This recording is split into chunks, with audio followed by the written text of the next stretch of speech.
Jadi kalau maling pinter hasilnya triliunan. Itu loh, kemana-mana masih dipanggil yang mulia, yang terhormat. Datang di acara apa-apa itu masih dipanggil yang terhormat, padahal bajingan tengek itu. Ya karena pinter. Ibu bapak yang kami hormati, selanjutnya marilah kita sama-sama dengarkan sambutan Ketua Umum DPP Partai Golkar yang dilanjutkan dengan penyerahan santunan anak yatim piatu. Untuk itu dengan hormat kami mengundang Bapak Bahlil Lahadalia. Bismillahirrahmanirrahim. Assalamualaikum warahmatullahi wabarakatuh. Yang sama-sama kita hormati, kita muliakan Al-Mukarram Bapak Kiai Haji Ahmad Anwar Zahid yang pada hari ini akan memberikan tauziah kepada seluruh keluarga besar Partai Golkar. Yang saya hormati sini sepuh Partai Golkar, ketua-ketua umum terdahulu, ada abang saya Bang Akbar Tanjung, Ketua Umum DPP Partai Golkar tahun 99-2004. Makasih Bang kehadirannya. Yang saya hormati Ketua Dewan Kehormatan DPP Partai Golkar dan seluruh anggota Dewan Kehormatan, Bapak Abu Rizal Bakri yang juga adalah senior kita semua. Ketua Dewan Etik yang saya hormati Kanda Muhammad Hatta.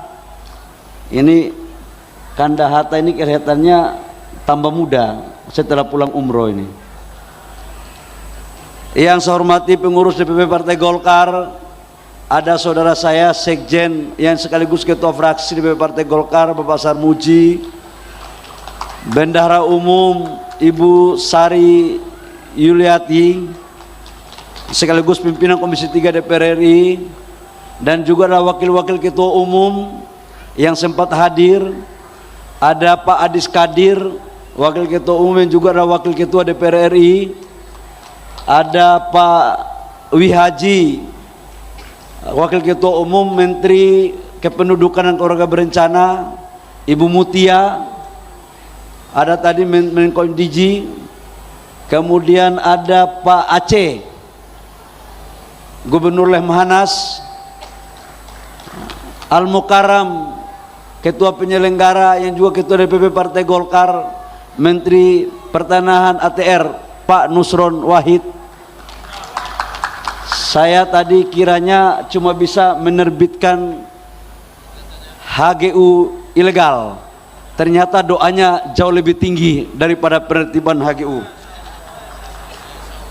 Anggota DPR RI fraksi Partai Golkar yang saya hormati, kepada seluruh ketua umum Ormas, Hasta Karya dan organisasi sayap DPP Partai Golkar, ketua-ketua badan yang ada di DPP Partai Golkar, hadirin semua yang dimuliakan oleh Allah Subhanahu wa taala.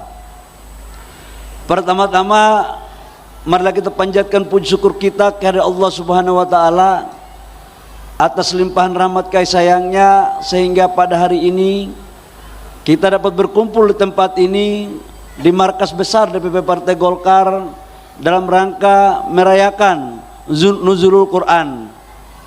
Tidak terasa puasa kita hari ini sudah puasa yang ke-16, memasuki besok hari yang ke-17. Dan malam ini adalah malam yang penuh berkah, di mana dalam sejarahnya Rasulullah mendapatkan wahyu pertama dalam turunnya Al-Quran. Salam dan salawat kita sampaikan kepada junjungan Nabi besar kita Muhammad SAW yang telah membawa kita dari alam kegelapan menuju alam terang benderang. Para senior dan seluruh kader Partai Golkar yang saya hormati, bagi umat Islam Al-Quran adalah mukjizat terbesar. Nabi Muhammad bahkan mukjizat terbesar dari seluruh nabi. Hal itu karena Al-Quran mukjizat yang masuk akal dan selalu terbukti kebenarannya. Kalau mukjizat Nabi Musa sulit untuk ditiru, mukjizat Nabi Isa sulit untuk diulangi. Namun kalau mukjizat Al-Quran bahkan hanya bisa ditiru, tapi wajib ditiru dan diterapkan. Bukti-bukti ilmiah yang terkandung dalam Al-Quran terbesar banyak sekali dan sering berkembang pengetahuannya. Apa yang tertera dalam Al-Quran semakin terbukti kebenarannya. Atas dasar itu, tadi panitia sudah menyampaikan tentang kegiatan DPP Partai Golkar dalam kurun waktu di bulan suci Ramadan. Kita melakukan safari Ramadan. Ini adalah sebagai bentuk untuk mempererat hubungan antara umarah dan ulama.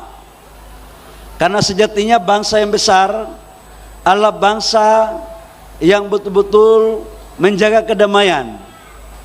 Dalam sejarah bangsa kita, peran ulama tidak perlu diragukan lagi, baik pada saat proses memperjuangkan kemerdekaan maupun sampai mengisi kemerdekaan. Bahkan dalam berbagai cerita sejarah, Golkar lahir juga karena kontribusi terbesar para ulama dan tokoh-tokoh agama lain yang ada di bangsa kita ini. Atas dasar itu, para senior Bang Ical dan Kanda Hatta, kami sudah 6 pesantren. Dan ini bukan yang terakhir, karena kami akan melakukan kunjungan di beberapa pesantren lagi. Ini adalah kita mengembalikan atau kita mengulangi apa yang telah ditorehkan atau apa yang diajarkan oleh para senior-senior terdahulu. Golkar survive seperti sekarang karena keyakinan kami, di samping kecerdasan, kecerdikan dan kerja keras dari kader Partai Golkar, tapi juga tidak terlepas dari doa para ulama dan tokoh-tokoh agama dari Aceh sampai Papua. Dalam perspektif itulah kemudian kita memaknai Golkar adalah aset negara sebagai instrumen politik pembangunan bangsa yang telah ditanamkan dalam doktrin karya kekaryaan. Dan salah satu tujuan utama daripada hadirnya Partai Golkar adalah pingin untuk mewujudkan tujuan daripada proklamasi kita, yaitu terwujudnya masyarakat adil dan makmur. Kaitannya dengan itu, Al-Quran juga telah mengajarkan kita semua bahwa sesungguhnya kekayaan itu harus didistribusi secara merata. Tidak boleh hanya dikuasai oleh kelompok-kelompok tertentu. Dalam menafsirkan ayat tersebut, maka DPP Partai Golkar, fraksi Partai Golkar dengan partai koalisi yang lain mencoba untuk membangun suatu reformulasi kebijakan perundang-undangan kita, khususnya untuk sumber daya alam. Selama ini kita tahu sumber daya alam kita, khususnya di sektor minerba, kalau kita ingin mendapatkan IUP harus lewat tender. Kalau lewat tender, pengusaha UMKM, pengusaha koperasi, pengusaha daerah rasanya sulit untuk menembus ruang-ruang yang ada di Jakarta. Dan saya pernah merasakan itu.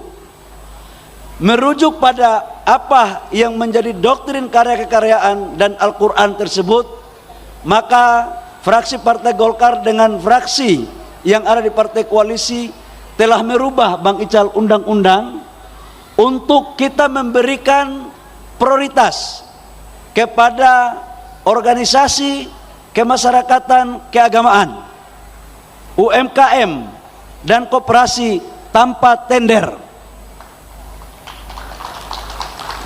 Dan sebagai terobosan, NU sudah kita berikan IUP-nya. Sekarang Muhammadiyah dalam proses lagi, termasuk tokoh-tokoh atau organisasi gereja, Buddha, Hindu, Konghucu yang memang merasa membutuhkan. Insya Allah atas arahan Bapak Presiden Prabowo kita akan membuka, dan Golkar salah satu partai yang mendukung hal ini agar semua bisa merata. Bapak Ibu semua, yang kedua, tujuan kami melakukan safari Ramadan selain daripada mendekatkan umarah dan ulama adalah kita ingin minta didoakan agar bangsa kita selalu dalam lindungan Allah Subhanahu wa taala. Presiden dan wakil presiden kita selalu dalam lindungan Allah dan diberikan kekuatan dalam memimpin bangsa ini. Sebab apa? Kita yakin dunia sekarang tidak dalam kondisi baik-baik saja. Global dalam kondisi yang tidak baik-baik saja. Indonesia akan bangkit dengan berbagai macam kebijakan programnya, termasuk dalamnya ada hilirisasi. Tetapi saya yakinkan di dalam mimbar yang terhormat ini banyak orang atau banyak negara yang tidak pingin Indonesia kompak dan maju. Karena itu isu fitnah, propaganda yang pingin kita menjadi pecah belah selalu ada. Hoax di mana-mana. Saya meminta kepada seluruh kader Partai Golkar agar kita meraju untuk kita kompak dalam memberikan dukungan kepada pemerintah untuk mewujudkan masyarakat adil dan makmur sesuai dengan apa yang dicita-citakan oleh para pendiri bangsa kita. Terakhir, sekarang tinggal kurang lebih 13-14 hari lagi kita akan merayakan Hari Raya Idul Fitri. Izinkan kami dari mimbar yang terhormat ini, sekalipun masih jauh, kami menyampaikan selamat merayakan Hari Raya Idul Fitri. Mohon maaf lahir dan batin. DPP Partai Golkar akan selalu berada dengan seluruh elemen masyarakat lainnya dalam menjaga keutuhan negara dan mengisi cita-cita kemerdekaan kita. Demikian, kurang lebihnya mohon maaf. Wabillahi taufiq wal hidayah. Wassalamualaikum warahmatullahi wabarakatuh. Waalaikumsalam warahmatullahi wabarakatuh. Dengan hormat kami mengundang Kiai Haji Anwar Zahid untuk dapat memberikan tausiah di malam hari ini. Assalamualaikum warahmatullahi wabarakatuh. Bismillahirrahmanirrahim. Alhamdulillahilladzi ja'alal qur'ana hudan lil muttaqin. Asyhadu an la ilaha illallah wahdahu la syarikalah al-malikul haqqul mubin, wa asyhadu anna muhammadan abduhu wa rasuluh as-sadiqul wa'dil amin. Allahumma salli wa sallim wa barik ala sayyidina wa maulana Muhammadin afdalil khalqi ajma'in wa ala alihi wa ashabihi wa tabi'in wa man tabi'ahum bi ihsanin ila yaumiddin. Amma ba'du. Yang sama-sama kita hormati Bini Sepuh Partai Golkar Bapak Haji Akbar Tanjung bersama Ibu, Ketua Dewan Kehormatan DPP Partai Golkar Bapak Haji Abu Rizal Bakri beserta Ibu, Ketua Dewan Etik DPP Partai Golkar Bapak Haji Muhammad Hatta beserta Ibu, dan tentunya yang sama-sama kita cintai, kita hormati, kita banggakan, Ketua Umum DPP Partai Golkar Bapak Haji Bahlil Lahadalia bersama Ibu,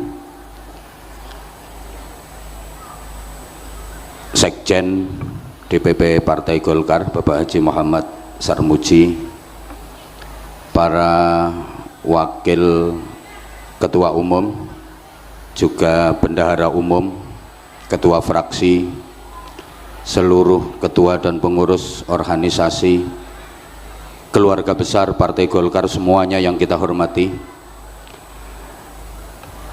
Mohon izin, sebenarnya bukan kapasitas saya untuk berbicara di forum malam hari ini. Saya harus memberikan ceramah di DPP, sebuah partai yang sudah sangat teruji dalam sejarah dan mewarnai perjalanan bangsa Indonesia, yaitu Partai Golkar. Tapi karena saya dipaksa oleh sahabat saya yang beliau juga ketua penyelenggara, Fadilatul Mukarram Kiai Haji Nusron Wahid, beliau adalah Menteri ATR, Agraria dan Tatanan Ruwet, sekaligus Kepala BPN, Badan Pertaubatan Nasional. Ini sekaligus momentum yang luar biasa di bulan Ramadan, di event peringatan Nuzulul Quran, setelah Ketua Umum bersama DPP melaksanakan safari Ramadan dengan mengunjungi beberapa pondok pesantren. 60 tahun usia Partai Golkar, ini sejarah yang cukup panjang. Sejarah itu penting kalau kita telaah dengan seksama. 2/3 isi Al-Quran itu adalah sejarah. Tuh, sehingga sejarah itu sangat penting. Sejarah itu aslinya bahasa Arab syajaroh, artinya pohon. Tapi karena lesan masyarakat kita mau mengucapkan syajaroh itu repot, maka diambil gampangnya sejarah. Apalagi orang Jawa, ridho dibaca lilo, khairun dibaca kirun, syukuron syukuran, itu orang Jawa. Syahadatain dibaca sekaten, kalimah syahadah dibaca kalimosodo, itu orang Jawa. Orang tua dulu kita itu bersin maunya baca alhamdulillahirabbil alamin, tapi karena nggak bisa andulamin gitu. Jadi sejarah itu aslinya bahasa Arab syajaroh, artinya pohon. Bukan satu kebetulan kalau Partai Golkar itu lambangnya adalah sebuah pohon. Pohon apapun itu pasti mengalami 3 fase, 3 tahapan. Pertama fase tunas, kedua fase puncak, dan yang ketiga fase tumbang. Tunas, puncak, dan tumbang. Kebangkitan, keemasan, dan kehancuran. Perintis, penerus, dan pewaris. Maka sejarah itu memiliki 3 kekuatan yang masing-masing mewakili zamannya. Ada masa lalu, ada masa kini, dan ada masa depan. Dulu, sekarang, dan nanti. Telah, sedang, dan akan. First time, present time, and next time. Masing-masing ada wakilnya. Masa lalu diwakili oleh generasi tua, masa kini diwakili oleh generasi dewasa, dan masa depan diwakili oleh generasi muda. Maka dalam bahasa sejarah, siapakah orang tua? Orang tua adalah manusia masa lalu yang masih tersisa di masa kini, yang sudah tidak banyak harapan di masa depan.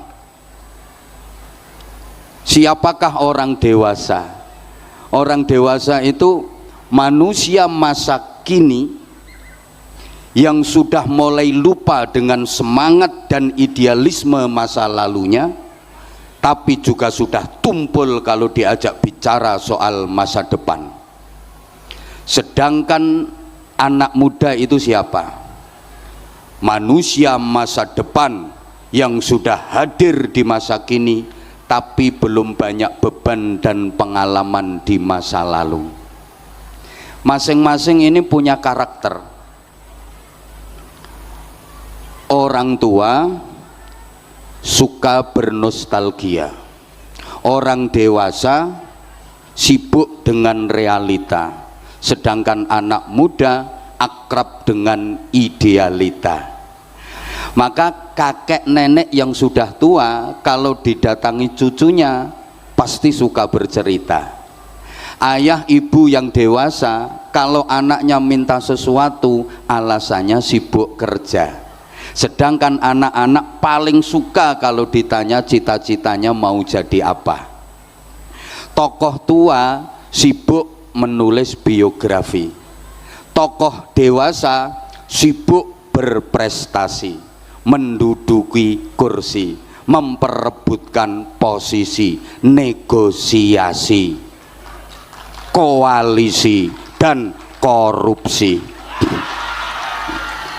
Sedangkan anak muda pandai berorasi, rajin demonstrasi, dan ahli caci maki. Ini bahasa sejarah. Maka kalau kita bicara masa depan, itu bukan untuk generasi tua, bukan untuk generasi dewasa, tapi masa depan itu untuk generasi muda. Sehingga orang-orang tua kita dulu itu punya filosofi yang hebat dalam rangka mendidik anak cucunya. Orang tua kita dulu itu suka memagari kampungnya dengan pohon bambu. Mungkin di sebagian daerah Bapak Ibu masih banyak kampung-kampung yang dipagari sekelilingnya dengan pohon bambu. Ini filosofi yang luar biasa. Karena dalam rumpun bambu itu tersimpan 3 kekuatan sejarah yang bersatu dalam komposisi yang hebat. Dalam rumpun bambu itu kan ada bambu tua, ada bambu dewasa, dan ada bambu muda.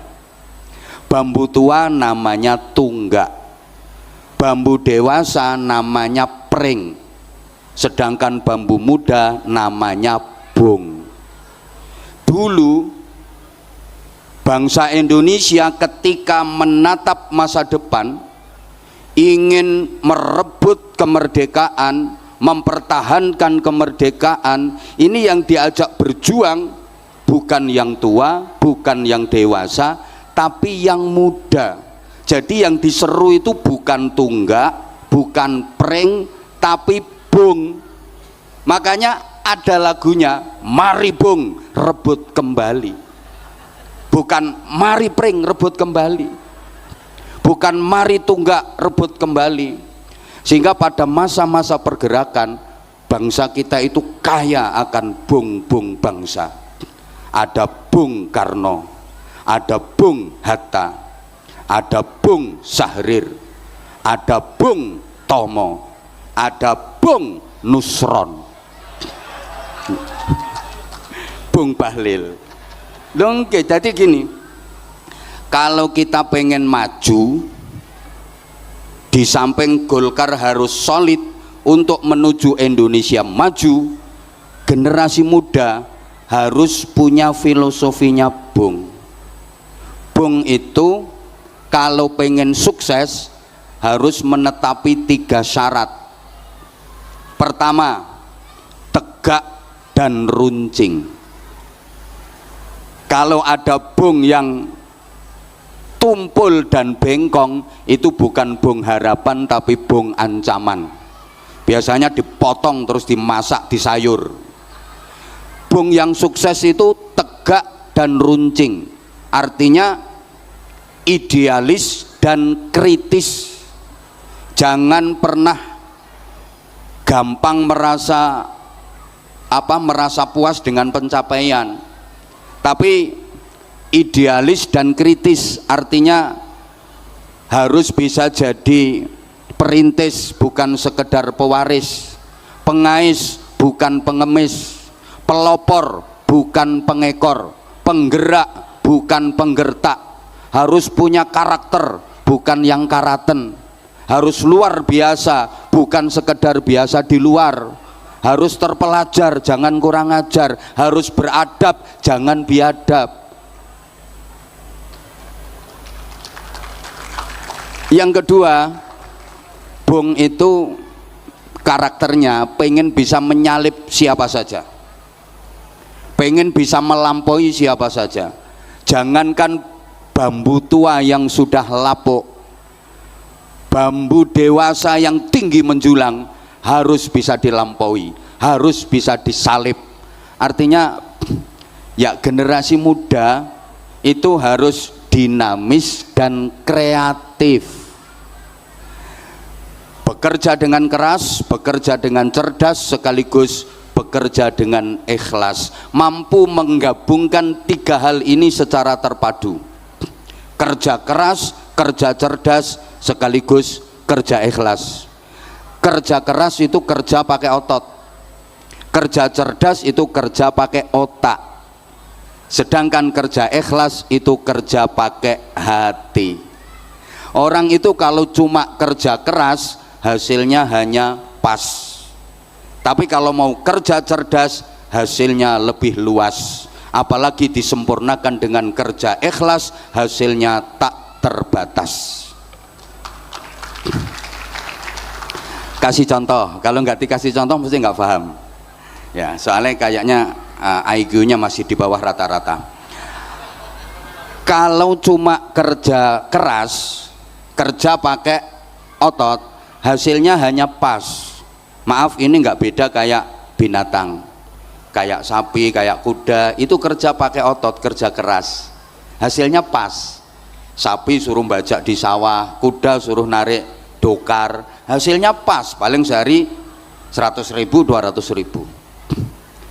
Beda dengan kerja pakai otak, namanya kerja cerdas, itu kerja profesi, hasilnya lebih luas. Contoh, dokter, itu kerja profesi. Orang kalau kerjanya cuma pakai otot, kerja keras, ngangkat batu gede-gede itu, batu kali, kerja keras itu, paling dapatnya sehari 100.000, 200.000. Tapi kalau kerja cerdas, ngangkat batu kecil, sekali angkat bisa dapat 500 juta, karena yang diangkat adalah batu ginjal. Hasilnya lebih luas, apalagi disempurnakan dengan kerja pakai hati, kerja ikhlas, hasilnya tak terbatas. Contoh kiai.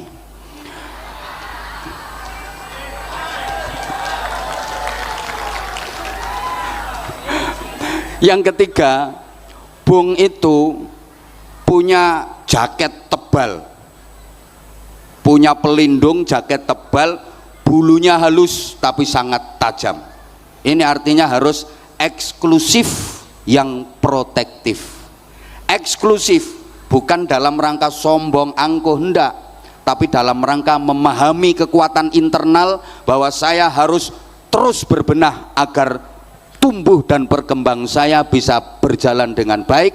Saya harus bisa tumbuh tinggi menjulang, bukan hanya melampaui tunggak generasi tua, tapi saya juga harus bisa melampaui pring generasi dewasa yang sudah tinggi menjulang. Karenanya Bung harus sadar bahwa pupuk terbaiknya adalah tunggak. Bambu tua yang sudah lapuk itu adalah pupuk terbaiknya Bung. Karenanya jangan pernah meninggalkan bini sepuh, jangan pernah meninggalkan generasi tua. Datangi, timba ilmu dan pengalaman dari mereka agar kita lebih hebat. Allahumma sholli ala Muhammad. Nah, kalau bicara soal masa depan, jamaah rahimakumullah, Al-Quran memberikan petunjuk kepada kita dalam doa yang sering kita baca dan kita sering sebut sebagai doa sapu jagat. Rabbana atina fid dunya hasanah wa fil akhirati hasanah wa qina adzabannar. kita memohon kepada Allah agar diberikan kebaikan dunia akhirat. Doa ini juga mengajarkan kepada kita bahwa masa depan itu ada dua. Ada masa depan fid dunya, ada masa depan fil akhirah. Ada masa depan duniawi, ada masa depan ukhrawi. Ada masa depan sebelum mati, ada masa depan sesudah mati. Bapak Ibu, kalau misalnya panjenengan saya ajak bicara dan berpikir soal masa depan, kira-kira yang terlintas di pikiran dan benak panjenengan itu masa depan yang sesudah mati apa masa depan yang sebelum mati? Halo? Biasanya kalau panjenengan berpikir tentang masa depan, itu yang jenengan pikirkan, yang Bapak Ibu planning itu masa depan yang sesudah mati atau masa depan yang sebelum mati? Masa depan akhirat apa masa depan dunia? Kalau yang jawab akhirat itu kayaknya ada bohongnya, karena kita udah dikritik sama Allah, bal tu'thirunal hayatat dunia. Rata-rata manusia itu lebih mementingkan dunia, lebih memprioritaskan dunia daripada akhirat. Coba kita buktikan, dunia itu simbolnya harta, akhirat itu simbolnya pahala. Kira-kira lebih tertarik pahala apa harta? Dunia itu simbolnya bayaran, akhirat simbolnya ganjaran. Kira-kira panjenengan lebih tertarik ganjaran apa bayaran? Selama ini aktivitas harian panjenengan itu targetnya untuk mencari ganjaran apa bayaran? Di zaman sekarang ini orang disebut berhasil dan sukses itu ukurannya yang banyak ganjarannya apa yang banyak bayarannya? Orang dianggap sukses dan berhasil itu yang banyak pahala apa yang banyak harta? Oke, udah mulai sadar. Sekarang Bapak Ibu misalnya punya planning mau membangun rumah yang layak huni, yang nyaman. Kira-kira yang di planning itu rumah yang akan ditinggali selamanya atau rumah yang akan ditinggalkan selamanya? Halo? Dijawab dong. Kira-kira yang di planning, dipikirkan, direncanakan itu rumah yang akan ditinggali selamanya atau rumah yang akan ditinggalkan selamanya? Ya, mestinya dua-duanya. Rumah yang akan ditinggalkan selamanya, rumah di dunia. Ya kita pikir, rumah yang akan ditinggali selamanya, rumah yang di surga, lebih wajib kita pikirkan. Bapak Ibu, seluruh jamaah yang saya hormati rahimakumullah, mindset berpikir kita harus benar. Rumah dunia itu rumah yang akan kita tinggalkan selamanya, sedangkan rumah yang akan kita tinggali selamanya adalah rumah yang di surga. Sekarang pertanyaan saya tolong dijawab, ini nanti juga akan jadi pertanyaan, yang bisa jawab dapat hadiah umroh gratis. Rumah dunia dengan rumah surga itu lebih bagus mana? Surga. Lebih indah mana? Surga. Lebih mewah mana? Surga. Tapi anggaranmu untuk bangun lebih banyak mana?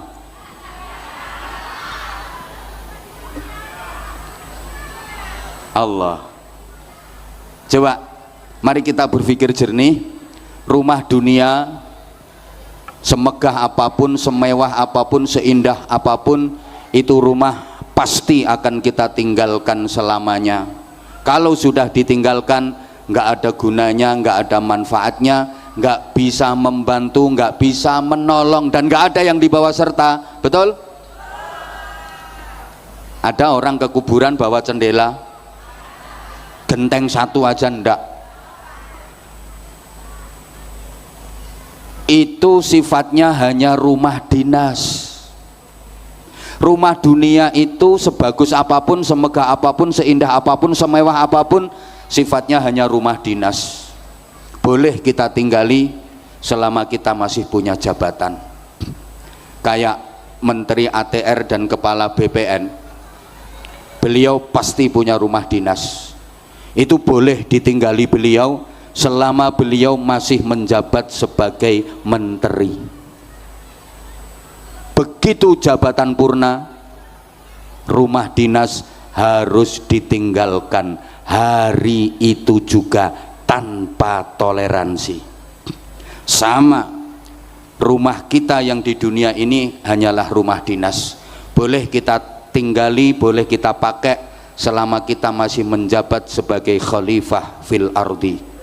Begitu jabatan khalifah fil ardi selesai, inna lillahi wa inna ilaihi rajiun, hari itu juga rumah harus kita tinggalkan tanpa toleransi, kecuali kalau matimu malam hari. Boleh nginep tapi nggak lama-lama, mentok semalam, besok langsung diterbangkan pakai pesawat paling canggih di dunia, namanya Keranda Airlines. Pindah ke rumah singgah sementara, ukurannya cuma 1 kali 2 meter, tahan gempa, anti petir, kuburan. Gitu bangun biayanya sampai puluhan miliar, padahal itu akan kita tinggalkan selamanya. Nggak ada guna, nggak ada manfaatnya lagi, nggak bisa membantu, nggak bisa menolong. Betul? Betul? Sedang rumah yang akan kita tinggali selama-lamanya adalah rumah yang di surga. Pertanyaannya, sudah punya kapling di sana apa belum?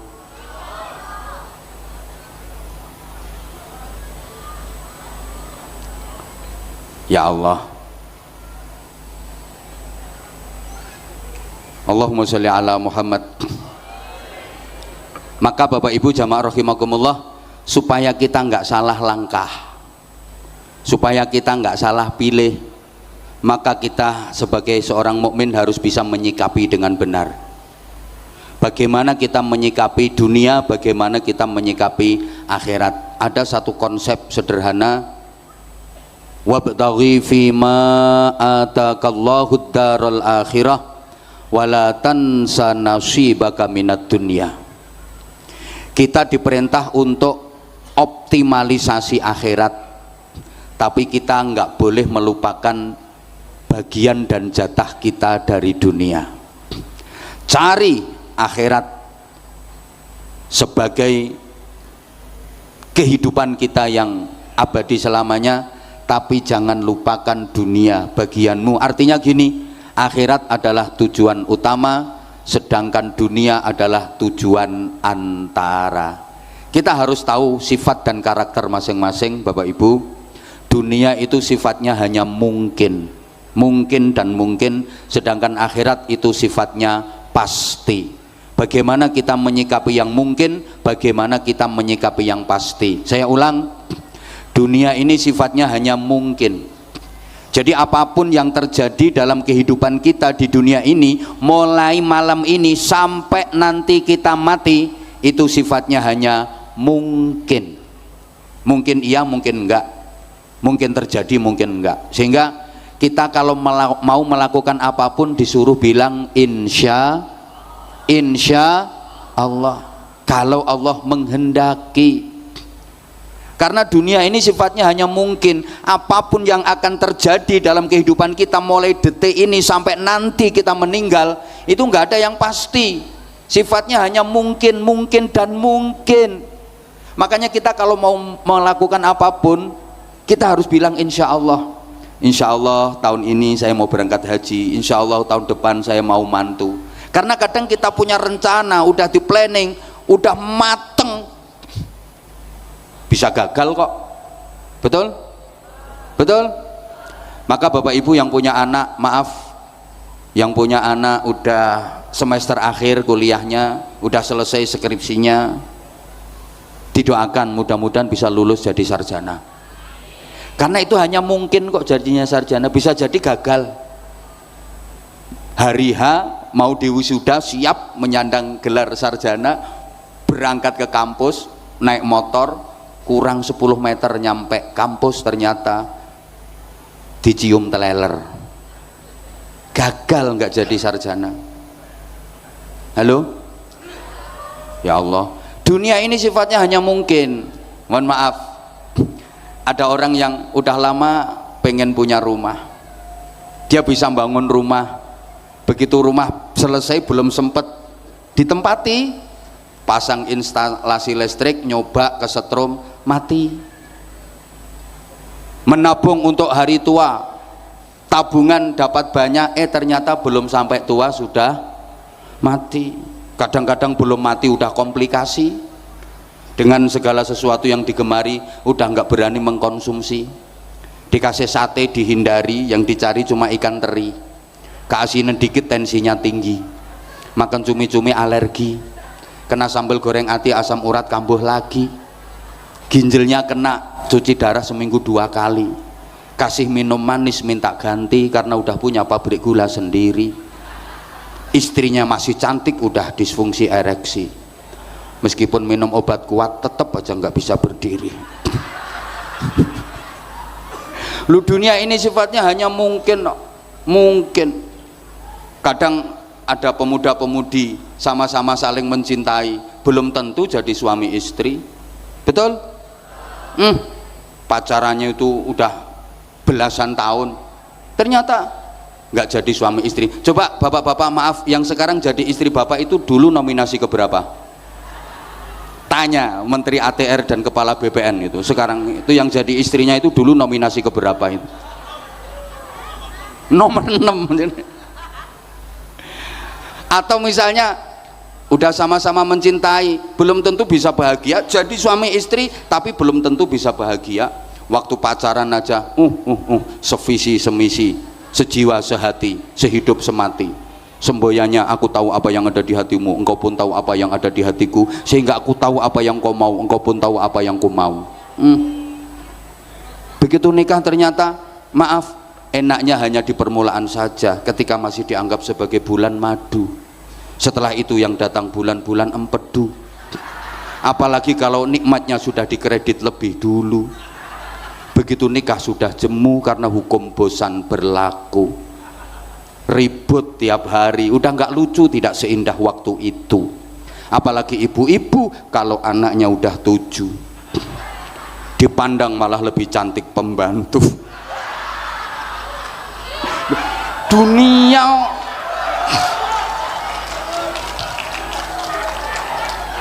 ya, dunia ya seperti itu, nggak ada yang pasti, sifatnya hanya mungkin dan mungkin gitu loh.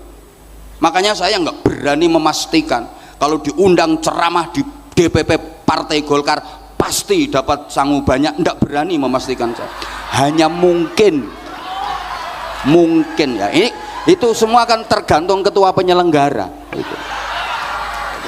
Saya nggak berani memastikan, semua itu hanya mungkin, tapi akhirat itu pasti, mati pasti, alam barzah pasti, hidup lagi sesudah mati pasti, adanya surga dan neraka pasti. Siapa yang masuk surga pasti mulia, pasti bahagia. Siapa yang masuk neraka pasti hina, pasti menderita. Kalau dunia nggak ada yang pasti. Mungkin, kata orang Jawa, dunia itu sawang sinawang.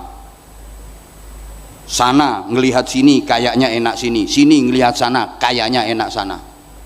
Coba Bapak Ibu ngelihat orang yang profesinya kayak saya itu, menurut Bapak Ibu enak apa enggak? Naik, gantiin.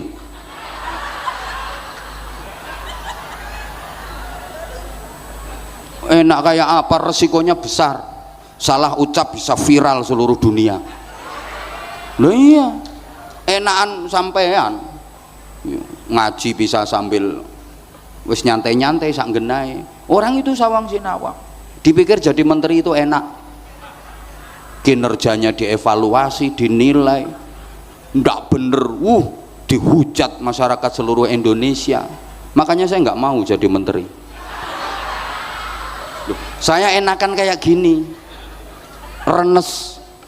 Kalau ketemu di forum, kiai ketemu menteri, kiai nyangoni menteri, nggak ada perdanya, nggak ada undang-undangnya.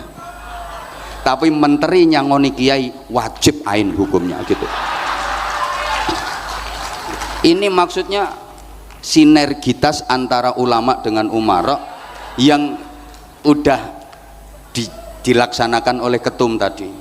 Tadi saya di BCI nguri-uri, beliau itu bahasa Jawanya luar biasa karena punya kamus jalan. Tinggalannya sesepuh yang Partai Golkar itu dekat dengan ulama. Ini penting banget.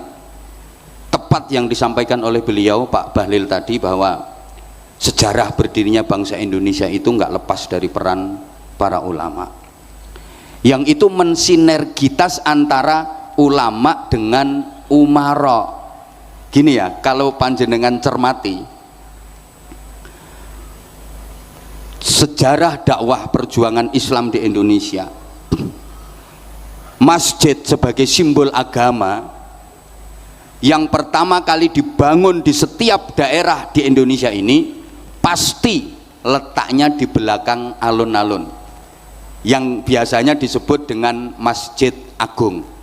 Di daerah manapun, di kabupaten manapun, Masjid Agung itu masjid yang pertama kali dibangun di daerah itu sebagai simbol perjuangan agama para aulia dan para ulama.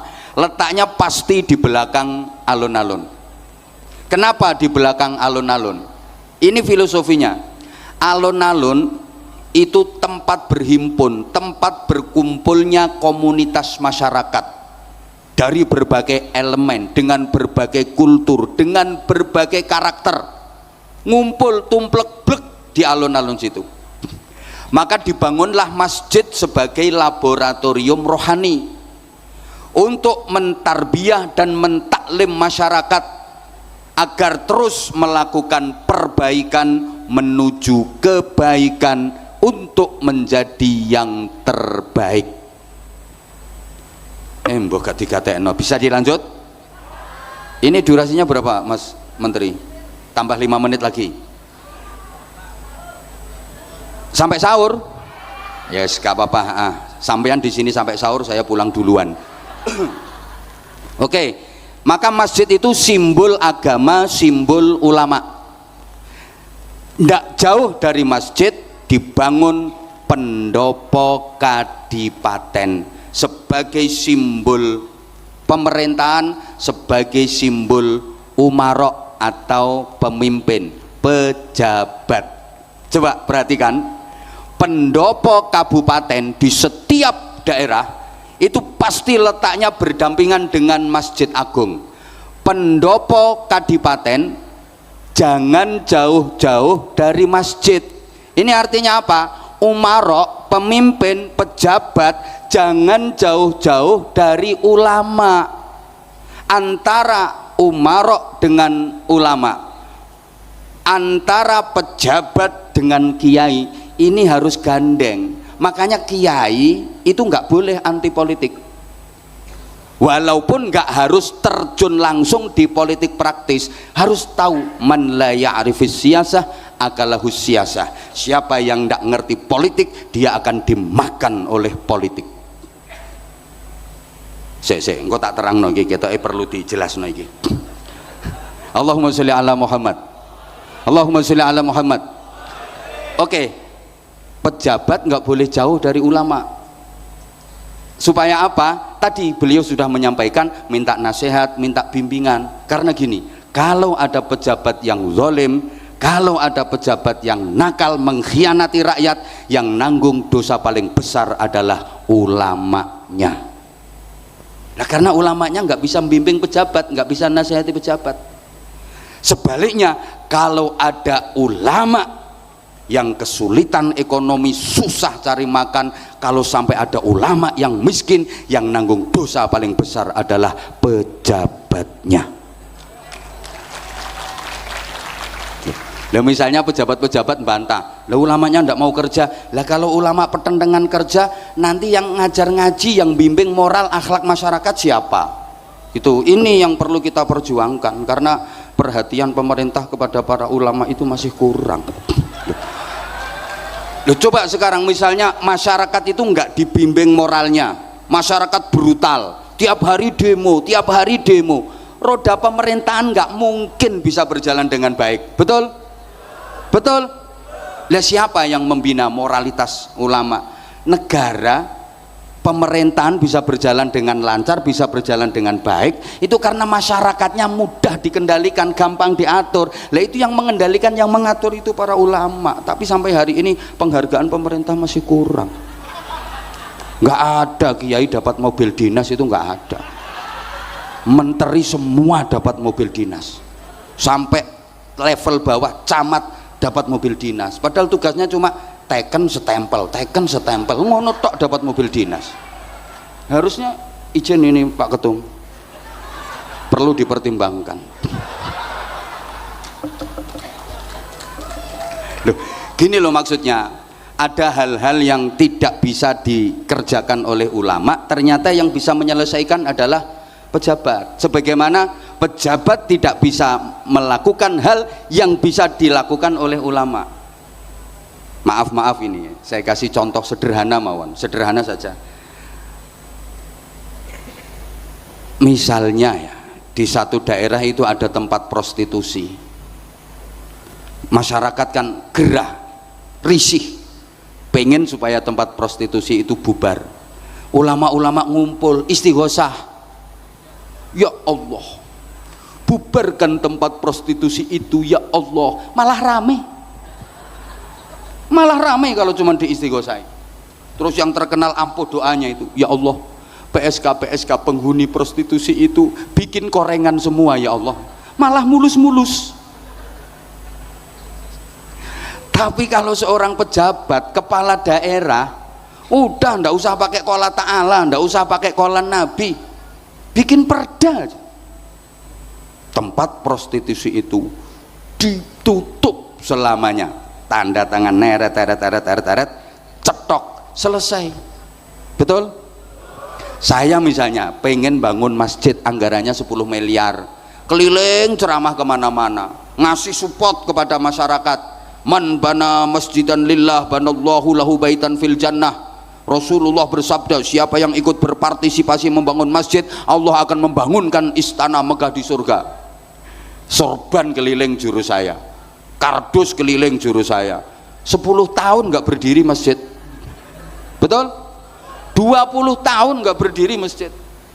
Tapi kalau menteri, ATR kepala BPN, masjid di Bojonegoro pesantrennya Anwar Zahid anggarkan 10 miliar, tanda tangan neret, cetok setempel, selesai, nggak usah qola ta'ala, nggak usah qola Nabi. Lu gitu.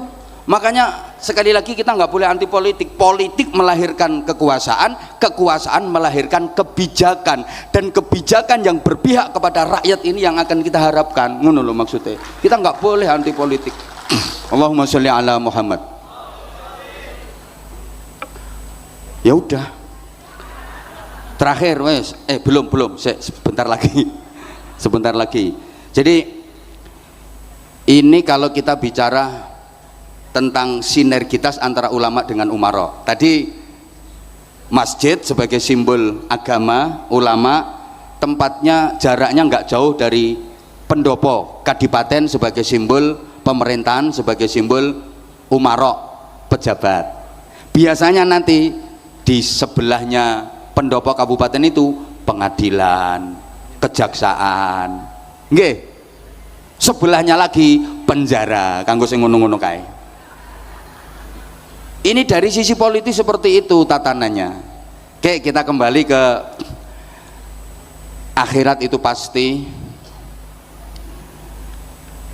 Kalau dunia hanya maaf sawang sinawang, kata orang Jawa itu sawang sinawang.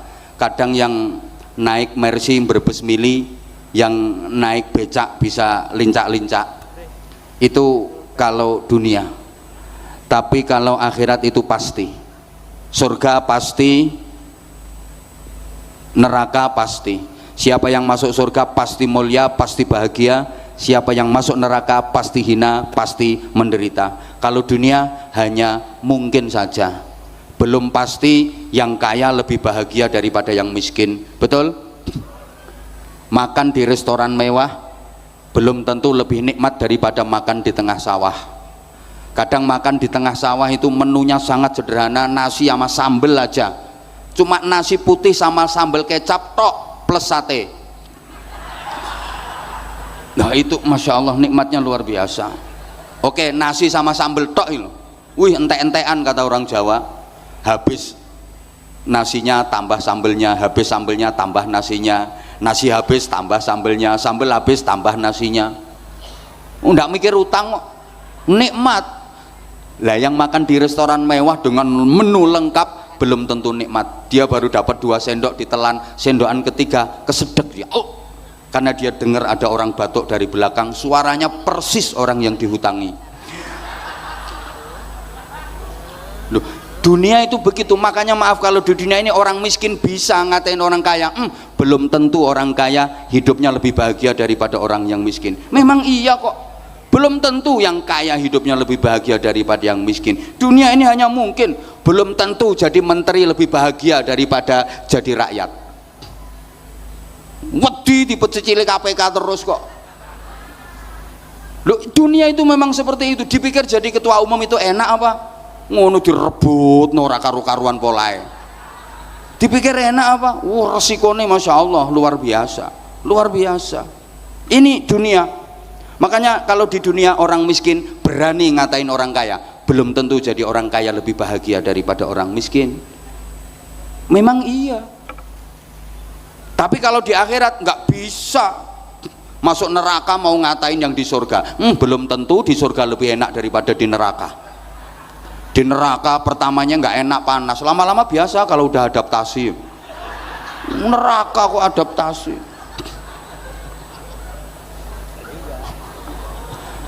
Maka sebagai mukmin yang benar dan baik, kita harus bisa menyikapi bagaimana menyikapi dunia yang hanya mungkin, bagaimana menyikapi akhirat yang pasti.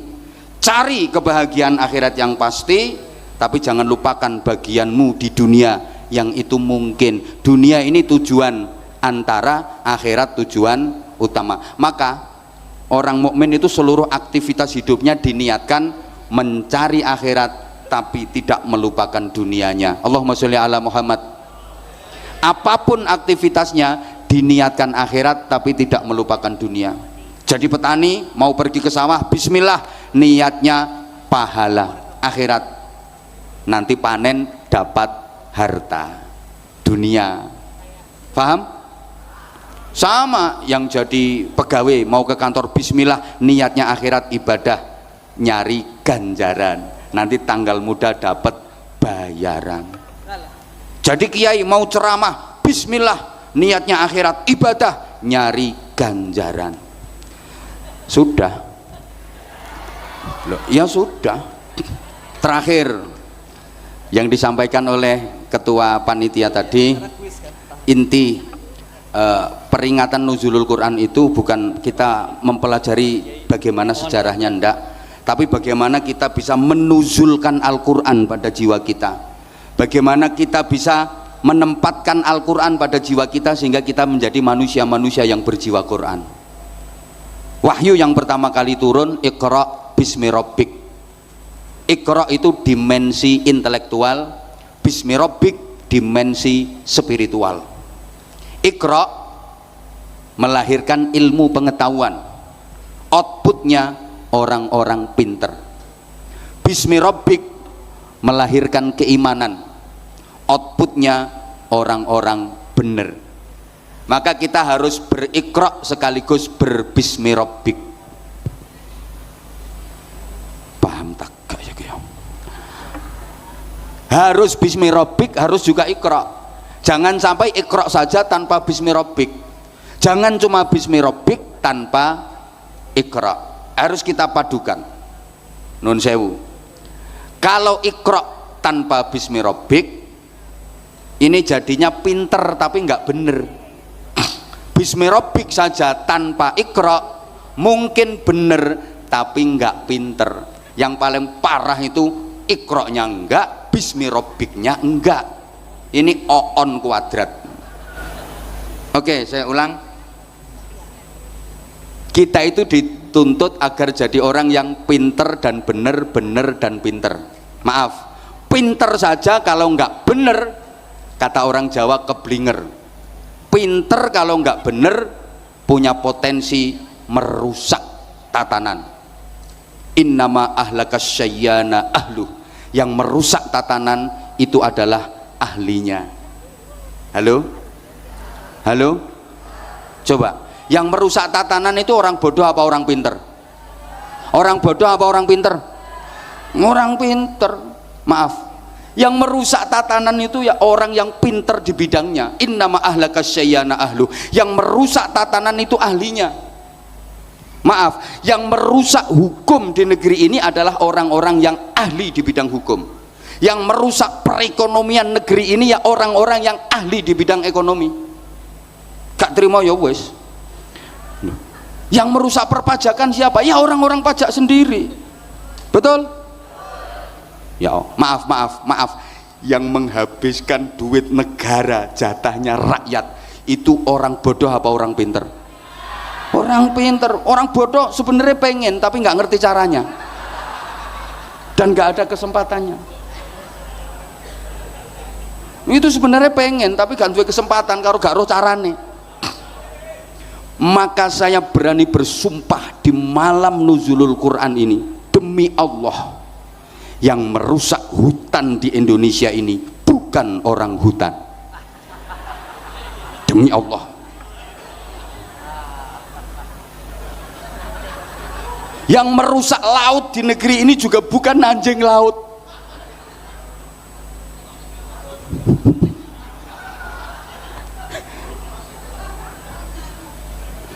Yang merusak hutan di negeri ini bukan orang hutan, ya orang-orang yang pinter tapi moralnya lebih bejat daripada orang hutan.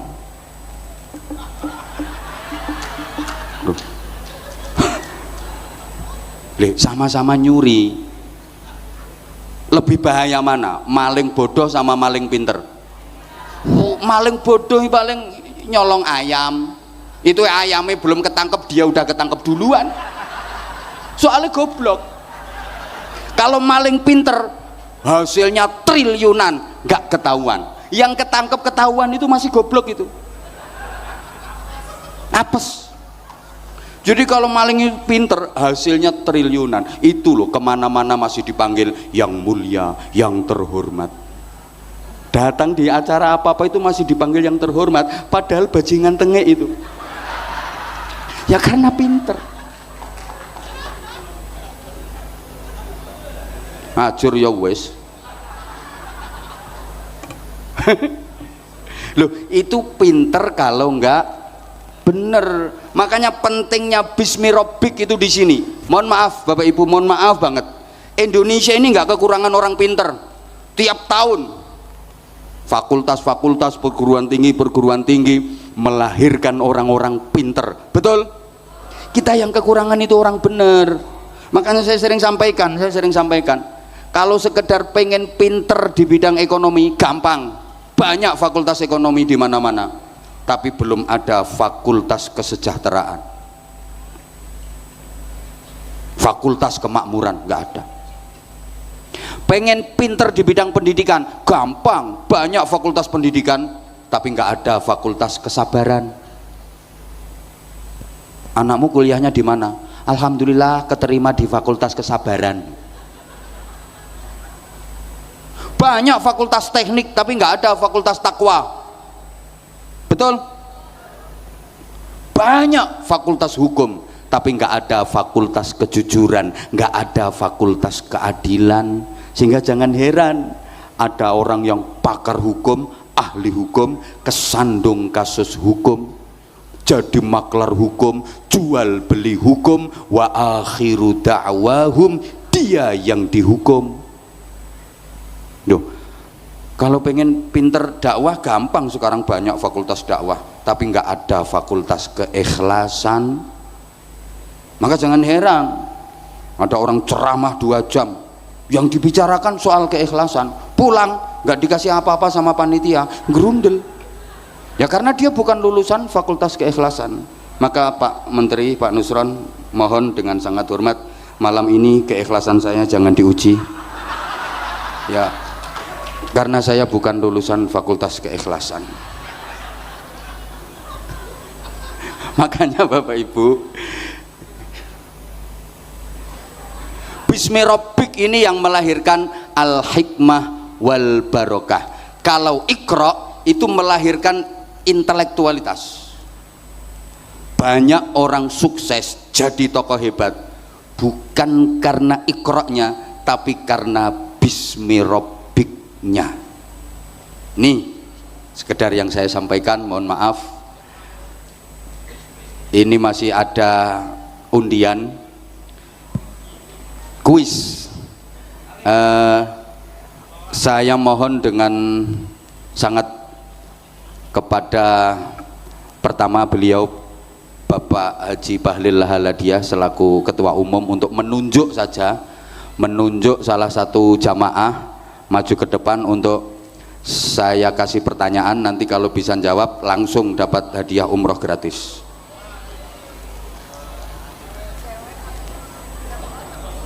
Oh ini cewek 1 cowok 1 gitu nggih? Oke. Mik pakai mic biar ketum yang menunjuk. Biar ditunjuk dulu sama ketum. Panitia tolong disiapkan mic untuk jamaah yang terpilih. Bapak yang di belakang ini, dari depannya dikit, di depan bapak yang baju kuning. Ya.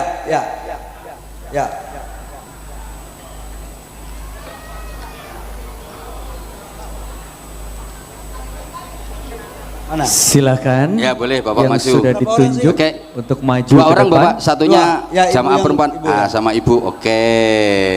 Nggih, matur suwun. Terima kasih Pak Ketum. Bapak boleh kenalan dulu Bapak. Salam dulu Bapak.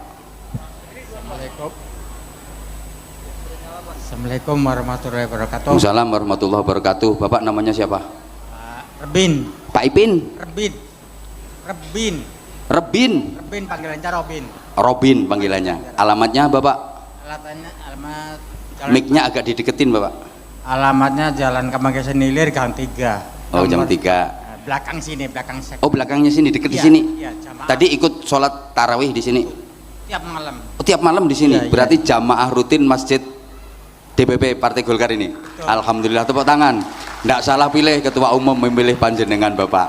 Oke Bapak. Alhamdulillah. Pertanyaannya gampang Bapak. Pertanyaannya gampang banget. Hah? Jangan susah-susah. Jangan susah-susah. Iya.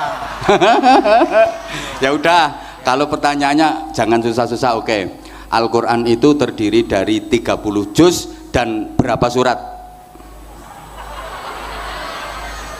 Ini kan peringatan nuzulul Quran. Ya. Al-Quran itu ada 30 juz. Pertanyaannya ada berapa surat? Berapa ya? 30. Ada berapa surat? 30. 10. Mohon maaf Bapak ya, jawabannya masih salah. Salah. Kiai, Nggih. Pak Kiai. Ya. Kiai, Nggih, Bapak. Pak Kiai, Ya. saya bantu aja biar beliau yang umroh. Oke. Tepuk tangan untuk beliau, subhanallah. Jadi ini Amin. Beliau jawabnya udah benar. Heeh. Karena Kiai belum sampaikan yang sesungguhnya, jadi jawabannya tadi maksudnya apa yang Kiai pikirkan itu jawaban dia. Oh iya, masya Allah, Amin. betul. Amin, Top. amin. Ini kalau musuh orang politik ya kayak gitu. Ya, Pokoknya kalau sama orang politik ya kayak gitu. Bapak betul jawabannya Bapak. Terima kasih. Jadi jawabannya Bapak betul sekali. 10 ditambah 104 surat jadi 114 surat. Terima kasih Bapak. Bapak selamat, Bapak mendapatkan hadiah umroh dari DPP Partai Golkar. Ucapkan selamat, ucapkan terima kasih Bapak. Gimana Bapak perasaannya? Bingung ini. Bingung? Bingung. Ya, terima kasih Bapak. Bapak masih ada istri? Masih. Bapak istri masih ada? Masih ada. Sehat? Alhamdulillah sehat. Ya, Bapak 2 orang dengan ibu naik umroh. Masya Allah. Ya. Masya Allah, subhanallah. Langsung umroh sekalian, Masya Allah. Nah, sekaligus penyerahan voucher dari Ketua Umum kepada Bapak yang beruntung. Tepuk tangan sekali lagi untuk Ketua Umum, untuk DPP Partai Golkar. Matur suwun. Nggih, udah Bapak. Dah, terima kasih Bapak. Mic-nya jangan dibawa pulang Pak. Nggih, sekarang ganti Ibu. Salam dulu Ibu. Assalamualaikum warahmatullahi wabarakatuh. Waalaikumsalam warahmatullahi wabarakatuh. Ibu namanya? Nama saya Nur Hayati. Bu Nur Hayati. Alamat? Alamat di Jalan Kerukut, Jakarta Barat. Jakarta Barat. Iya. Kok jauh Bu? Iya, Taman Sari Jakarta Barat. Taman Sari Jakarta Barat. Jakarta Barat. Tiap hari juga ikut jamaah di sini?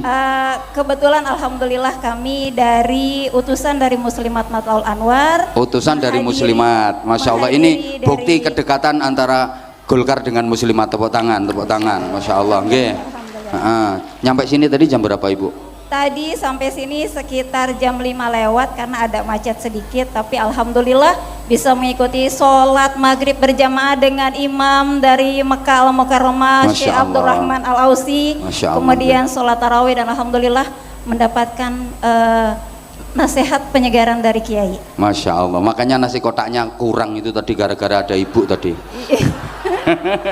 Ibu kok dengar kalau di DPP Partai Golkar hari ini ada peringatan Nuzulul Quran? Iya, karena kami diinformasikan dari Muslimat Matlaul Anwar. Oh, dari Muslimat Matlaul Anwar. Oke. Iya, Pak Kiai. Seneng nggak Bu bisa sholat tarawih bareng terus mengikuti kegiatan yang dilaksanakan oleh DPP Partai Golkar ini? Alhamdulillah, pertama saya bersyukur pada Allah karena saya bisa bersilaturahim dengan bapak-bapak yang selama ini saya cuma bisa lihat di TV. Masya Allah, dengan Bapak Haji Bahlil, dengan Bapak Masya Allah, yang saya cuma bisa lihat di TV, dan hari ini alhamdulillah saya bisa menatap langsung. Masya Allah. Udah Bu, Kemudian, Masya Allah, nggak usah pertanyaan langsung dapat. Masya Allah. Langsung nggak usah pertanyaan langsung dapat. Dorong ketume dilem.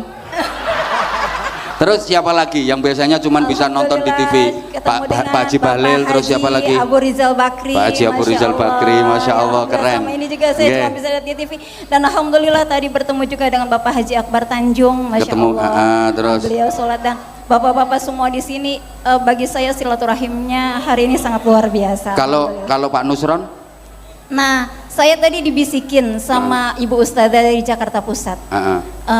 Ustadzah, itu yang di samping pakai baju putih, pakai kain itu Bapak Nusron. Yang mana ya itu? Oh iya.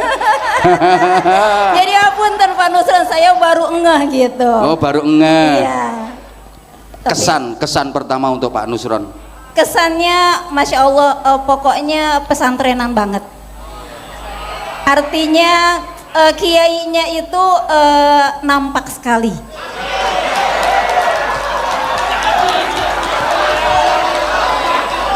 Pak Ketum, tahu kayak gini nggak usah ngundang saya. Kiai, Siap. langsung dibuat pertanyaan aja supaya Iya. langsung. Ya. Dia kelihatannya Pak Nusron mau tambah lagi satu. Masya Allah. Oke, Masya kalau Allah, gitu Masya pertanyaan. Allah. Oke. Iya, Pak Kiai. Pertanyaan. Enggak. Pertanyaan. Iya Pak Kiai. Perang Badar terjadi Masya Allah. pada tanggal dan bulan. Pak Kiai, Punten, tadi saya betul-betul menikmati daripada tausiah dari Pak Kiai. Jadi saya betul-betul tentang nuzul Quran dan materi yang tadi Pak Kiai sampaikan. Nggak kebayang kalau pertanyaannya tentang perang Badar. Nah, karena saya tahu ibu tadi menyimak dengan seksama, sehingga maka pertanyaannya saya lempar. Kalau pertanyaannya seputar materi saya, pasti ibu bisa jawab. Saya tahu. Makanya saya kasih pertanyaan yang lain. Iya. Saya bantu. Iya. Yang jelas perang Badar itu terjadi di bulan Ramadan. Tanggalnya? Tanggal 17 Ramadan. 17 Ramadan. Tepuk tangan. Oke. Ya udah itu aja. Nanti kalau ditanya taunya mesti nggak ngerti dia. Udah cukup. Bener Bapak, betul. Ibu, Iya Pak. suaminya masih ada? Masih ada Pak, alhamdulillah. Masih sehat? Sehat, alhamdulillah. Ibu pingin umroh dengan suami? Ya Allah demi Rasul, pingin. Oke, nanti Pingin banget. Ibu, Pak Nusron ya, Pak Nusron akan bantu suami Ibu untuk umroh dengan Ibu ya. Alhamdulillah, ya Allah. Alhamdulillah. Karena Pak Nusron ini kiai benaran ini.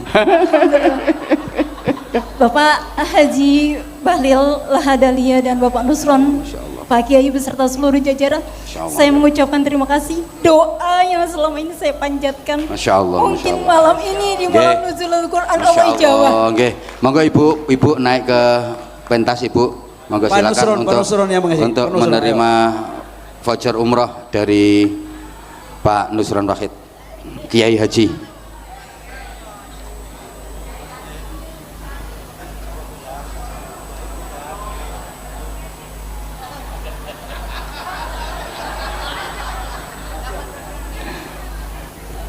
Kasih tepuk tangan sekali lagi, matur suwun Ibu. Selamat menunaikan selamat hadiah yang didapat.